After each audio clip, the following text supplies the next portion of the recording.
చందమామ కథ. భార్యాభర్తలు. ఒక ఊళ్ళో రామయ్య రాధమ్మ అనే దంపతులుండేవారు. వారు సంపన్నులే గాని వారికి ఎంతకాలానికి సంతానం కలగలేదు. సంతానం కోసం వారు అనేక వ్రతాలు చేసి చివరకు తీర్థయాత్రలు చేస్తూ బయలుదేరారు. వారు కాశీలో గంగా స్నానం చేస్తూ ఉండగా రాధమ్మకేసి ఒక పళ్ళెం తేలుతూ వచ్చింది. ఆమె దాన్ని అందుకుని చూస్తే ఆ పళ్ళెంలో కొద్దిగా పసుపు నీళ్లు, అందులో కదులుతూ ఒక పాము పిల్ల ఉన్నట్టు అనిపించింది. కానీ మళ్ళీ చూస్తే అది పాము పిల్ల కాదని, పాము ఆకారంలో ఉన్న ఆభరణమని తెలిసింది. అది గంగాదేవి తనకిచ్చిన కానుక అనుకుని రాధమ్మ ఆ పళ్ళాన్ని తన బసకు తీసుకుపోయి పూలతో పూజించింది. అయితే మర్నాడు ఉదయం ఆమె తనకు దొరికిన పళ్ళాన్ని చూస్తే అందులో నాగాభరణానికి మారుగా ఒక చక్కని మగబిడ్డ కనిపించాడు. రాధమ్మ అమితానందంతో ఆ బిడ్డను ఇంటికి తెచ్చుకుని తన బిడ్డలాగే పెంచుకుని తనకు సంతానం లేని కొరత తీర్చుకున్నది. ఆ పిల్లవాడికి తల్లిదండ్రులు ముద్దుగా గంగాదత్తుడని పేరు పెట్టుకున్నారు. గంగాదత్తుడు పెరిగి పెద్దవాడయ్యాడు. అతను చాలా బుద్ధిమంతుడు, మంచి కొడుకు అనిపించుకున్నాడు. యుక్త వయసు రాగానే అతనికి సుందరి అనే చక్కని కన్యనిచ్చి పెళ్లి చేశారు. గంగాదత్తుడికి వివాహం జరిగిన కొద్ది రోజులకు ఒక అవ్వ సుందరి దగ్గరికి వచ్చి తనకు ఎవ్వరూ లేరని, తనను తిండి పెట్టి పోషించినట్టయితే చాతనైన పనులు చేస్తూ కనిపెట్టి ఉంటానని వేడుకున్నది. సుందరి అవ్వని చూసి జాలిపడి ఆమె కోరిక ప్రకారం తన వద్ద ఉండనిచ్చింది. అవ్వ సుందరికి వింత వింత కథలు కబుర్లు చెబుతూ త్వరలోనే ఆమె విశ్వాసాన్ని చూరకొన్నది. ఒకరోజు అవ్వ మాటల సందర్భంలో, నువ్వు నీ భర్త చాలా అన్యోన్యంగానే ఉంటున్నారు, కానీ అతన్ని గురించి నీకేమీ తెలీదు, నువ్వు చాలా అమాయకురాలివి అన్నది. సుందరి పౌరుషంగా, నా భర్తను గురించి నాకు సమస్తమూ తెలుసు, ఆయన మనసులో ఉండే ప్రతి చిన్న విషయమూ నేనెరుగుదును అన్నది గర్వంగా. అవ్వ నవ్వి, నీకు నీ భర్త అసలు పేరు కూడా తెలీదు అన్నది. అంత చోద్యంగా మాట్లాడకు, ఆయన పేరు గంగాదత్తుడు కాదా అని సుందరి అడిగింది. కాదు, అతని అసలు పేరేమిటో మనకెవ్వరికీ తెలీదు, నువ్వు అడిగి చూడు, నీ మీద నిజంగా ప్రేమ ఉన్నవాడైతే చెప్పకపోతాడా? ఆ పేరుతో పాటు నీ భర్తను గురించి ఇంకా ఎన్నో అద్భుత విషయాలు తెలుస్తాయి అన్నది అవ్వ. ఆ రాత్రి సుందరి, ఏమండి, మీ అసలు పేరేమిటో చెప్పరు అని అడిగింది. గంగాదత్తుడు ఆ మాటకు తుళ్ళిపడి, నా అసలు పేరా? అడగకు అడగకు అన్నాడు కంగారుగా. అతనికి వేరే పేరున్నదని సుందరికి రూఢి అయిపోయింది. అతని చేత ఆ పేరు చెప్పించాలన్న పట్టుదల కూడా పుట్టుకొచ్చింది. చెప్పి తీరాలని ఆమె పంతం పట్టింది. అతను ఎంతసేపు ఆ మాట అడగకు అన్నాడే తప్ప తన అసలు పేరు చెప్పనేలేదు. తెల్లవారిన దాకా ఇద్దరూ పట్టు విడవలేదు. తెల్లవారగానే గంగాదత్తుడు సుందరితో, నేను నీకు నా అసలు పేరు చెప్పే తీరాలా, నీ పట్టు విడవవా అన్నాడు. చెప్పి తీరాల్సిందే, చెప్పరాదని మీకా పట్టుదల దేనికి అన్నది సుందరి. అయితే నా వెంటరా అంటూ అతను తమ తోటలో ఉన్న కొలను దగ్గరికి దారి తీశాడు. సుందరి అతని వెంట వచ్చింది. ఎప్పటికైనా మించిపోలేదు, నీ ఉద్దేశం మార్చుకుంటావా అన్నాడు గంగాదత్తుడు. చెబుతానని తీసుకువచ్చి మళ్ళీ ఇదేమిటి? ఏమైనా సరే, మీరు నాకు మీ అసలు పేరు చెప్పి తీరాలి అన్నది సుందరి మొండిగా.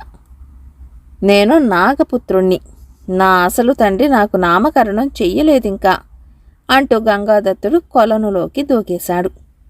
సుందరి గుండె గుభేలుమన్నది. ఆమె పెద్ద పెట్టున ఏడుస్తూ, బుద్ధి తక్కువయ్యింది, చెంపలేసుకుంటాను, బయటికి రండి అంటూ కొలను చుట్టూ తిరగసాగింది. అప్పుడు అవ్వ వచ్చి ఆమెను ఓరడిస్తూ, జరిగిన సంగతి చెబుతాను విను. నేను కూడా నాగస్త్రీనే, నీ భర్త ఒక నాగరాజు కొడుకు. పుట్టటమే జీవం లేకుండా పుట్టాడు. సూర్యరశ్మి సోకితే చైతన్యం వస్తుందని నేనే ఆ బిడ్డను ఒక పళ్ళెంలో గంగకుండా భూమిపైకి తెచ్చాను. కానీ నా ఏమరపాటు వల్ల పళ్ళెం గంగా ప్రవాహంలో కొట్టుకుపోయింది. ఎంత వెతికినా దొరకలేదు. నాగరాజు నా పైన చాలా కోప్పడ్డాడు. అతను మనిషి స్పర్శ వల్ల మనిషిగా మారి ఇక్కడ పెరుగుతున్నట్టు ఇటీవలనే తెలిసింది. అతన్ని తీసుకురమ్మని నాగరాజు నన్ను పంపాడు. అతన్ని అసలు పేరు అడిగినట్టయితే జన్మస్ఫురణ కలిగి పాతాళానికి వచ్చేస్తాడని నీ చేత అడిగించాను. నేను వచ్చిన పని తీరిపోయింది అంటూ అవ్వ కూడా మడుగులోకి దూకింది.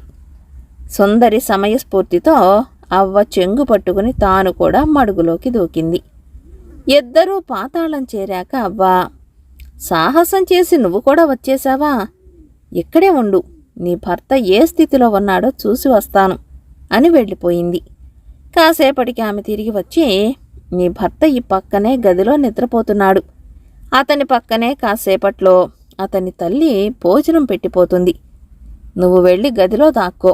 అతను తిని వదిలేసిన ఆహారాన్ని అతను లేకుండా చూసి తినెయ్యి. తర్వాత అతని ఎదుటపడి ఏం చెప్పుకుంటావో, ఎలా అతన్ని వశపరుచుకుంటావో అదంతా నువ్వే చూసుకో అన్నది. అవ్వ ఆమెను గంగాదత్తుడు నిద్రపోతున్న గదిలోకి పంపింది. సుందరి ఆ గదిలోనే ఒక రహస్య ప్రదేశంలో దాక్కున్నది. అవ్వ చెప్పినట్టే నాగరాజు భార్య పళ్ళెంలో భోజనం తెచ్చి నిద్రపోతున్న వాడి సమీపంలో పెట్టి వెళ్ళిపోయింది.